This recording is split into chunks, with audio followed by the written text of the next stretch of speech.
and speak to Danica. I think you're with us, Danica? Good evening, oh, yes, you I'm are. here. Okay, thank you so much indeed for joining us. Look, you work more closely with refugees than anybody we've spoken to in the past 24 hours since this tragedy began. Just tell me, first of all, I mean, how much are the politicians to blame and how much are the people smugglers to blame? Because obviously the French government and the British government, they wouldn't want to accept responsibility for 27 deaths in the Channel, and they're saying it's all about the people smugglers. But what about the political systems that are in place that are forcing people to make this dangerous journey? No one would do that willingly. First of all, we have to understand that smugglers are the ones who are being empowered. They're being allowed to do what they are doing, thanks to the laws and thanks to the situation that we have right now. They would not have any possibilities, any power over those people if the laws were just a little bit different, if the treatment of the refugees was a little bit different. Those deaths are horrible and tragic, and they could have been avoided. You have to know that refugees are trying to get to UK, they're trying to cross the channel because they don't have any other choice. They don't have any other options. All of them are somehow connected. They either have families or they worked for someone from UK, they were engaged in some way, and their hopes for the future are there in England.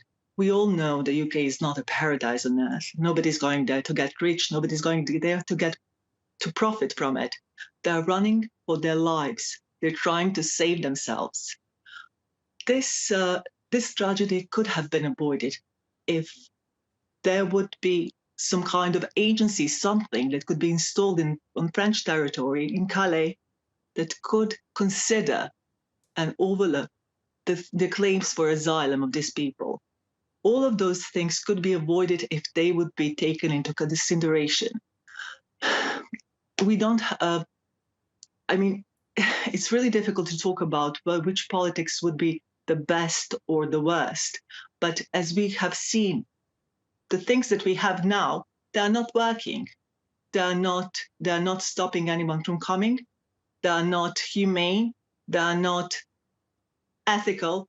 They are not moral, and they do not represent our values as a civilization. We need to change that. We need to start taking those people serious, and we need to start helping them to reach their goals. This is completely irresponsible. Now, in France, they can offer them asylum, but this is not going to work probably because those people have much more interest and much better chances to install and to find some way to live in UK. I think we should all consider some more humane and some more open-minded approach than what we have now. Why do you think that's not happening? Because there are so many people in your field that say that these preventative measures, whether it's barbed wire, whether it's a wall, whether it's a law, that those, whatever they may be, don't stop people from making those journeys. So what is it? What is it that's leading to the lack of humanity? Because look, political leaders are human beings like me and you. Surely they see the suffering of the people, but there's something that's making them enact these laws, which people like you say act against the welfare of people whose lives are miserable and who are looking for something better. I think we have seen institutionalized xenophobia, racism, and other. It's very obvious the refugees that are coming to there, they're neither white, they're neither Christian, most of them at least. They come from the countries that are underdeveloped, they come from the countries and people. It's very easy to fall in the trap and to demonize them, to kind of picture them as something strange, as someone who is invading or someone who is not going to be adapted, or there's a lot of issues. There's really a lot of interpretation of this entire refugee crisis. Unfortunately, there isn't enough information, there isn't enough education, and there isn't enough sensibilization for the problems of refugees.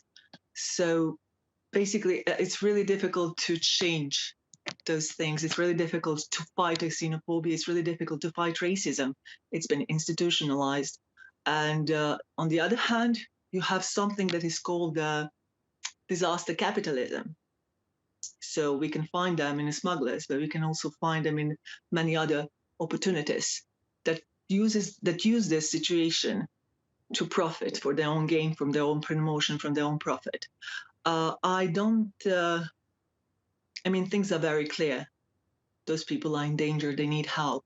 Instead of posting all those walls and barbed wires and whatever, we should simply reach out and consider, just listen to them. What are they running away from?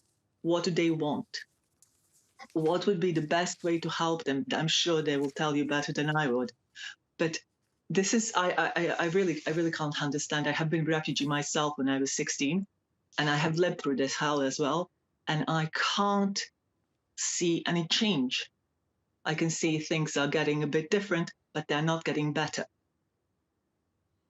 Danica, it's such a huge issue. We're going to have to leave it there, but I just want to remind viewers, and these are United Nations figures at the end of the year 2020, so just a few months ago, 86% of the world's refugees have been living in countries that neighbor their own nation. In other words, mostly developing countries and not the West. Danica Jurisic, thank you so much indeed.